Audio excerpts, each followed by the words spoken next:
Discouraging news about the consumer also weighed on the markets today. Retail sales fell in March. That was a sign of sluggish consumer spending.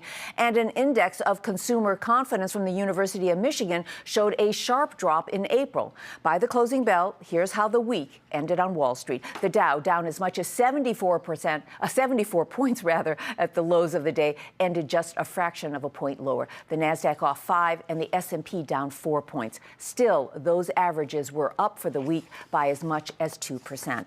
Meanwhile, in the commodity markets, gold prices plunged 4% to $1,500 an ounce, down $63 to the lowest level since July 2011. Well, despite those discouraging reports on retail spending, Terry Lundgren, the CEO of Macy's, says at his stores, customers are still opening their wallets, even though the payroll tax increase has forced a lot of other consumers to pull back. Our customer seems to be resilient and seems to be continuing to buy when the product is right, when the value is there, and when it makes sense on a price-value relationship. So we continue to be confident, at least in our case, that the consumer is still in a buying mode.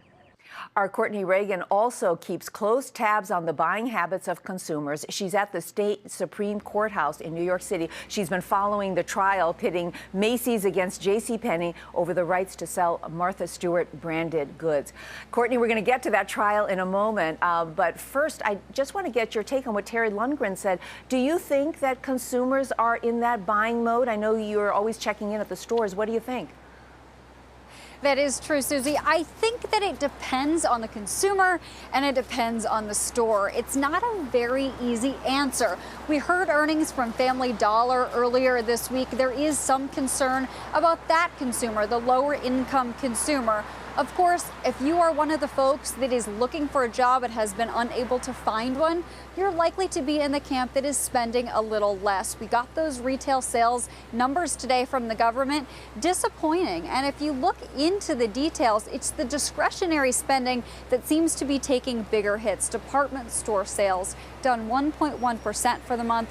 General merchandise sales down 1.2% for the month, much bigger than the couple fractions of a percentage that the entire number was down. I think consumers have gotten smarter. They spend when they feel confident, and those consumer confidence numbers also hitting 9-month lows. Absolutely. Well, you know, a lot of what's going on at Penney is going to depend on consumers spending money in that store, and there's so many issues there. Let's first start with this court battle. A lot of news coming out of the courthouse today. What's the latest?